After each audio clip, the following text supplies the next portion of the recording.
वो एक्चुअली बात नहीं कर सकते हैं। रियलिटी ये है, क्योंकि सच्चाई देश के सामने है और ये जो लड़ाई है ये राजनीतिक नहीं है, ये कॉन्स्टिट्यूशन की लड़ाई है, कॉन्स्टिट्यूशन को बचाने की लड़ाई है, वन मैन वन वोट की लड़ाई है। इसीलिए हमें साफ प्योर वोटर लिस्ट चाहिए।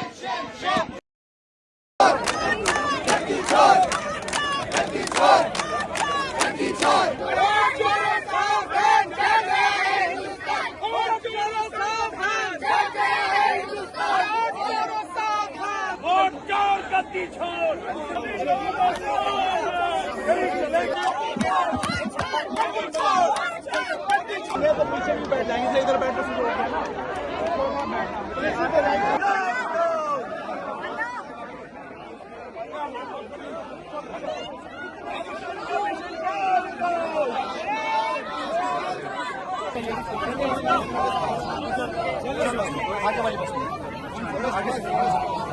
राहुल जी, आपको गिरफ्तार किया जाएगा, आप सबसे आगे वाले। वोट चोरी नहीं चलेगी, नहीं चलेगी, नहीं चलेगी। नदी छोड़, नदी छोड़। मोदी सरकार कायर है, कायर है, कायर है, कायर है, कायर है। मोदी सरकार down down down, down, down, down. Modi सरकार down down down, down, down, down. नमस्कार, अजय चतुर्वेदी। आखिर आज वो घड़ी आ ही गई जिसका बहुत दिनों से शायद सत्ता पक्ष इंतजार कर रहा हो। नेता प्रतिपक्ष राहुल गांधी समेत विपक्ष के 300 से ज्यादा सांसद जब आज संसद के मकर द्वार से चुनाव आयोग तक पदयात्रा करने के लिए, विरोध मार्च करने के लिए निकले तो उन्हें गिरफ्तार कर लिया गया। पहले उन्हें रोकने की भरपूर कोशिश की गई, बैरिकेडिंग लगाई गई। उस बैरिकेडिंग को भी कूद करके, फांद करके राहुल गांधी, अखिलेश यादव और तमाम सारे विपक्ष के सांसद जब आगे बढ़े, सड़कों पर धरने पर बैठ गए, लेकिन उन्हें टस से मस नहीं होने दिया गया। पुलिस ने उन्हें उनका रास्ता रोका और उन्हें डीटीसी की बसों में वहां बैठा करके पार्लियामेंट थाने तक ले जाया गया। और इतना ही नहीं, हालत ये थी, आज जिस तरह से ये विरोध मार्च हुआ है, याद आ गई वो कहानी जब किस तरह से इंदिरा गांधी को गिरफ्तार किया गया था, वो थाने ले जाया गया था। वो मंजर भी याद आ गया, वो इमरजेंसी भी याद आ गई, जिसको कि अभी हाल ही में जून के महीने में यही सरकार, मोदी सरकार ने लोकतंत्र का हत्या का पर्व मनाया था, संविधान हत्या का पर्व मनाया था। आज कौन हत्या कर रहा है ये सामने आ गया। चाहे वो लोकतंत्र की हत्या का मामला हो, संविधान को बदलने का मामला हो, संविधान को ध्वस्त करने का मामला हो, यहां तक कि सुप्रीम कोर्ट की भी एक तरह से कहिए तो अवमानना की जा रही है। उनके आदेशों को नजरअंदाज किया जा रहा है, उनके सुझावों को नजरअंदाज किया जा रहा है और संवैधानिक संस्था होने की आड़ में चुनौती दे रही है चुनाव आयोग सुप्रीम कोर्ट को। अपनी गलतियों पर, अपनी खामियों पर, जो कि नरेंद्र मोदी प्रधानमंत्री और अमित शाह गृह मंत्री के कहे पर, उनके दिखाए रास्ते पर, उनके सुझाए मार्गों पर चल करके लोकतंत्र को जिसने समाप्त कर दिया है एक तरह से वोट चोरी करके। अब आप सोच सकते हैं कि एक 10 बाई 15 के कमरे में 80 लोग संभव है क्या? उनके घर पर जब टीम जाती है सर्वे करने के लिए, मीडिया की टीम हो या विपक्षी दल कांग्रेस की टीम हो, वहां रहने वाला, किराए पर रहने वाला एक शख्स जो कि महीने भर पहले आया है, वो बताता है कि यहां तो कोई हम 3 लोग रहते हैं और कोई यहां रहता नहीं है। पूरा का पूरा, जबकि पूरी कोशिश की थी चुनाव आयोग ने कि उनकी चोरी खुल न पाए। लगातार डिजिटल मतदाता सूची मांगी जा रही है, वीडियो फुटेज मांगे जा रहे हैं, लेकिन नहीं, वो नहीं देंगे। एक ऐसा दस्तावेज दिया जा रहा है 7 फुट ऊंचा, फाइलों का वो गट्ठर जो दिया गया है उसे आप इस्तेमाल भी नहीं कर सकते। उसको इस्तेमाल करने के लिए तमाम सारी तकनीकी अड़चने हैं। जब मांगा जा रहा है डिजिटल, तो वो नहीं देंगे। डिजिटल सूची देने से इनकार कर दिया, फुटेज को मिटा दिया। और आज जब समूचा इंडिया गठबंधन 300 से ज्यादा सांसद राज्यसभा और लोकसभा के इस मार्च में आम आदमी पार्टी भी शामिल थी, संजय सिंह भी शामिल थे। वो आम आदमी पार्टी जो कि इंडिया गठबंधन, उसने घोषित कर दिया है कि वो इंडिया गठबंधन के साथ नहीं है, बावजूद उसके वो लोग भी शामिल थे। तृणमूल कांग्रेस की सांसद बेहोश हो गई इस उमस भरी गर्मी, चिलचिलाती धूप, और उसके बावजूद सड़क पर धरना देने के लिए बैठे कौन थे? 85 साल जिनकी उम्र हो गई हो, जिनका शरीर रोगग्रस्त हो, शरद पवार, मल्लिकार्जुन खड़गे। सवाल यह उठता है कि 300 से ज्यादा लोग जब वहां जाना चाह रहे थे, चुनाव आयोग से मिल रहे थे, सही बात कहा मल्लिकार्जुन खड़गे ने कि उन्हें सारे लोगों को एक हॉल में बैठा करके राहुल गांधी उसको संबोधित कर देते, वहां पर चुनाव आयोग के अधिकारी भी होते, वो सारा, अगर वो चाहते तो राहुल गांधी आज फिर से वो डिमॉन्स्ट्रेशन भी कर सकते थे, लेकिन नहीं। दरअसल हकीकत तो यह है कि चुनाव आयोग बखूबी जानता है, उसी ने किया है, सारा कुछ किया धरा उसी का है। मरे हुए आदमी को जिंदा कर दे रहे हैं, जिंदा आदमी को मार डाल रहे हैं। कर्नाटक में एक कमरे में 80 आदमी मिल रहे हैं, 10 और 15 के कमरे में। तो चुनाव बिहार चले जाइए जहां पर कि SIR हो रही है, हो चुकी है। एक कमरे में, एक मकान में 124 आदमी, उम्र किसी की 124 साल, 123 साल, 119 साल, 120 साल। मजाक बना करके रख दिया है चुनाव।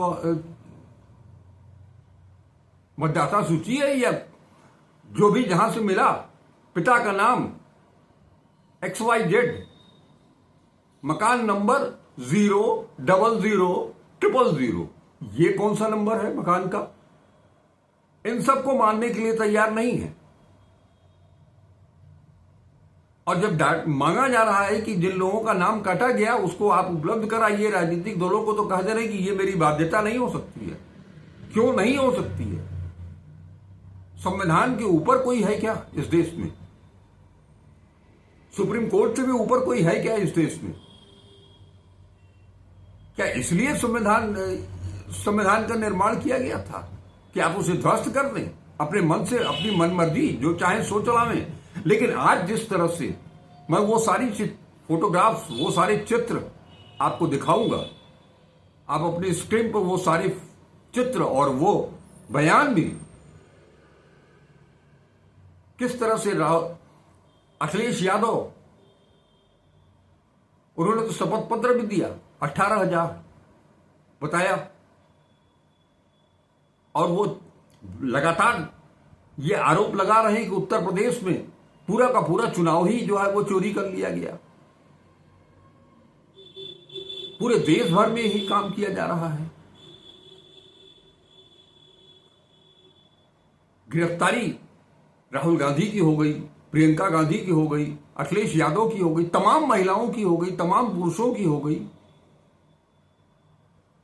ऊपर से अब ये कह रहा है चुनाव आयोग की 30 आदमी को भेजिए, 30 आदमी से ज्यादा वो नहीं उनसे मिलेंगे प्रतिनिधिमंडल। अब जिस दल में पूरा का पूरा 24, 25, 26, 27 पार्टियां हो विपक्ष की, और उनमें से कैसे चुना जाएगा 30 आदमी को? सारे दलों का प्रतिनिधित्व भी तो होना चाहिए प्रतिनिधिमंडल में, लेकिन नहीं। अमित शाह की पुलिस उन्हें रोकने लगी, उन्हें बसों में बैठा लिया गया, हिरासत में ले लिया गया। वो करने क्या जा रहे थे? वो चोरी करने जा रहे थे। चोरी तो आप लोग कर रहे हो, वोटों की चोरी। लोकतंत्र को समाप्त कर देना चाहते हैं। और इसी बिना पर बार बार ये चिल्ला करके कहते थे कि जीतेंगे तो हम। जो जीतेंगे तो हम का सवाल था 2014 से लेकर के और 2025 तक का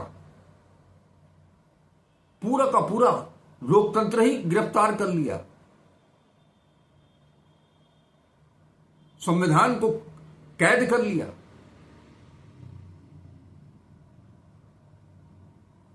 लेकिन एक चीज तो तय है कि आज जिस तरह से इंडिया गठबंधन ने अपना विरोध जताया है, ये सिलसिला जो शुरू हुआ था बिहार में, आप सबको याद है कि जब चक्का जाम करने के लिए राहुल गांधी वहां पहुंचे थे तो किस तरह से पूरा का पूरा प्रदेश उतर आया था सड़क पर। आज ऐसा लग रहा था दिल्ली में कि दिल्ली आ गई है सड़क पर। और ये न समझे प्रधानमंत्री नरेंद्र मोदी, गृह मंत्री अमित शाह, चुनाव आयोग, मुख्य निर्वाचन आयुक्त ज्ञानेश कुमार, ये कतई न समझे कि ये इन्होंने अपना दम दिखा दिया है। ये तो अभी ट्रेलर आया है, ट्रेलर भी नहीं है, ये केवल पोस्टर आए हैं। अभी तो ये पूरे देश में जाएगा, हर जिले में जाएगा, हर गांव में जाएगा, हर ब्लॉक में जाएगा, हर वार्ड में आएगा। इसको कोई छोड़ने वाला नहीं है। और इस बात को अब आप सोच सकते हैं 11-12 घंटे में राहुल गांधी ने अपनी एक वेबसाइट लॉन्च की है, एक नंबर दिया है जिस पर मिस कॉल करनी है, और उस नंबर पर 11 घंटे में 14 लाख से ज्यादा ऊपर लोगों ने मिस कॉल कर दिया है। एक वेबसाइट भी है, उस पर आपको लिखना भी है कि उसका समर्थन करते हैं राहुल गांधी के चुनाव चोरी के मामले का, जिस तरह से उन्होंने डिमॉन्स्ट्रेशन किया और चुनाव आयोग को सब कुछ साफ साफ उनकी चोरी को दिखा दिया, क्या उसका समर्थन करते हैं? इसमें भी होड़ लगी है लोगों के बीच में। फोन तो लगातार कई बार ट्राई करने के बाद वो फोन मिल रहा है, मिस कॉल जहां देना है, लगातार इंगेज जा रहा है वो। क्या कर सकें? ये अब चर्चा यहां तक शुरू हो गई है कि क्या भारत बांग्लादेश के नक्शे कदम पर चल रहा है? अगर ये स्थिति बनती है तो बांग्लादेश तो बहुत छोटा सा राज्य है, देश है। हिंदुस्तान में अगर वो स्थिति बनती है तो कितनी भयावह स्थिति होगी, उसकी कल्पना भी नहीं कर सकती है ये सरकार। ये 1977 नहीं है। 1977 जेपी आंदोलन ये नहीं है, उससे कहीं ज्यादा हो गया है ये।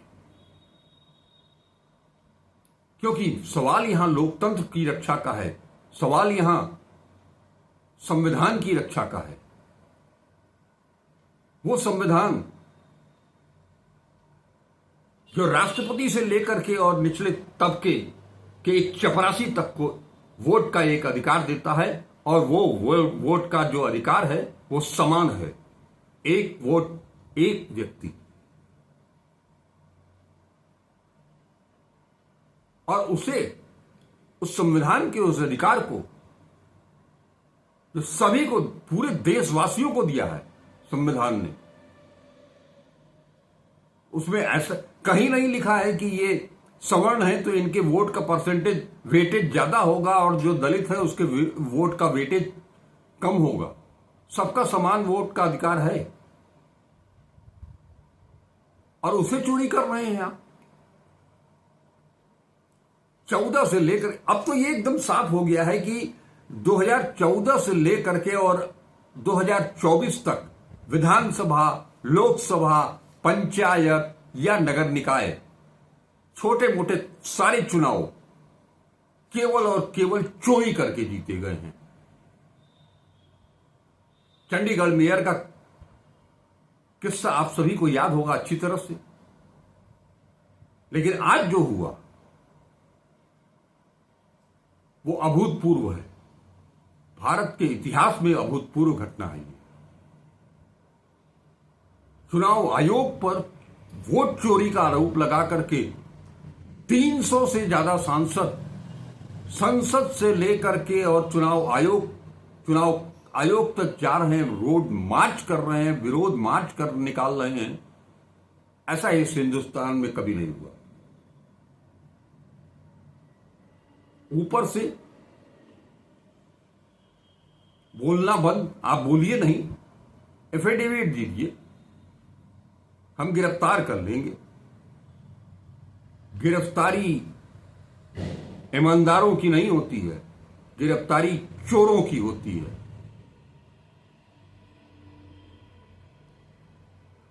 आज इस वक्त तक की जो सूचना है वो बहुत भयावह है। दिल्ली आज पूरी तरह से गर्म है।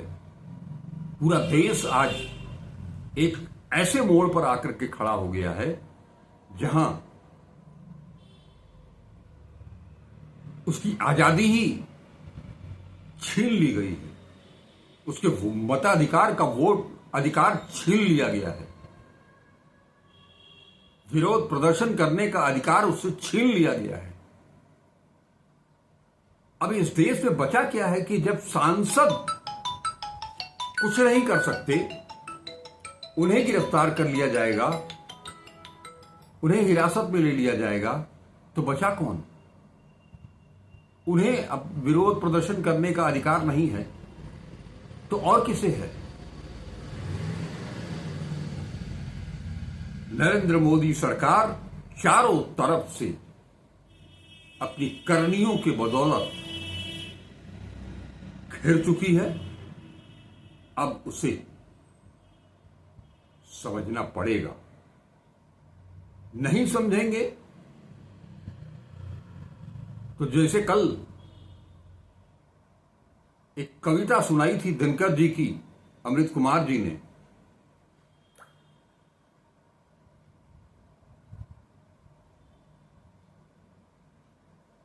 कुर्सी से उतार करके ही दम लेंगे। अब सीधे सीधे आर या पार, और कुछ बचा नहीं है।